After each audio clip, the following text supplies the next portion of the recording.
না না, ওকে ঘাটে নিয়ে যাওয়া যাবে না।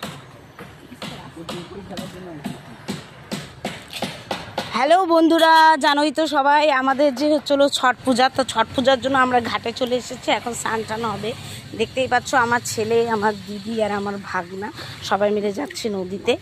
তো স্নান ওরা যেহেতু দুজন করবে না, যে পূজা করবে সে করবে। যে দেখো একটু নদী পারে একটা শিব ঠাকুর, খুব সুন্দর। এটা আগে ছিল না এই মানে এই মানে ঠাকুরের যে হচ্ছিল জায়গাটা, মানে কি বলবো তোমাদেরকে বোঝাতে পারছি না, আমি বলতে পারছি না আর কি। তো দেখো সুন্দর হয়েছে, বানিয়েছে ঠাকুরের মণ্ডপটা, ভালোই বানিয়েছে। আর এই যে নদী, দেখো আমার ছেলে দাঁড়িয়ে আছে দূরে। তো মানে হচ্ছিল আগে এই মন্দিরটা ছিল না, তা আগে মানে শুধু এমনিটা শিবলিঙ্গটা বানানো ছিল। তো পরে হচ্ছিল মন্দিরটা বানিয়েছে, এটাই আমি বলতে চাইছিলাম। বিকজ আমি তখন এর জন্য বলতে পারছিলাম না, কারণ আমি উল্টো দিকে হচ্ছিল, আমাকে একজন কথা বলছিল, তাই আমি ওদের কথা শুনছিলাম, তাই আমি তোমাদেরকে বলতে পারছিলাম না। তো চলো দেখো নদীটা। কি কি কি হ্যাঁ দেখো নদীর ঘাটটা কি সুন্দর বানাইছে। তো ছট পূজার ঘাট যেহেতু বানিয়ে ফেলেছে, কালকে আমাদের বিকাল ঘাট, ঘাট বানিয়ে ফেলেছে। দেখো খুব সুন্দর পরিষ্কার পরিচ্ছন্নতা করেছে।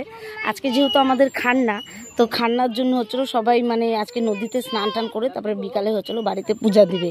তো সেজন্য আমার দিদি চলে এসেছে, আরও কয়েকজন আসবে, ওরা হচ্ছিল পরে আসবে। আমার দিদি আগে চলে এসেছে, কারণ ঘরে আরও কিছু কাজ আছে, স্নানটা না করলে ওই কাজগুলো করতে পারবে না। তো দেখো স্নান করছে নদীটা দেখো। আগে আমাদের এই নদীটা খুব বড় ছিল, এখন যেহেতু চর এসে এসে নদীটা আর একটু ছোট হয়ে গেছে, মানে বড় নদী ছোট হয়ে গেছে। এই যে দেখো আমার পকোশোনা আজকে ফার্স্ট নদীতে আসলো, নদীতে এসে খুব খুশি। হ্যাঁ না না না, নদীতে এসে খুব খুশি। ওকে যেহেতু নদীতে নিয়ে আসে না ভর দুপুরে, আজকে নিয়ে আসলাম, যেহেতু পূজা কি হবে। দেখো সূর্যটা। হ্যাঁ কোথায় কোথায় যাবে? ও বলছে নদীতে নামবে, তো নদীতে তো আর ওকে নামানো যাবে না, ভাগনা নেমেছে তাই ও নামবে।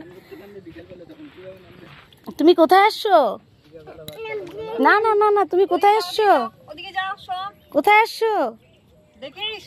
এই যে আছো আছো, এদিকে আছো, কোথায় আসছো?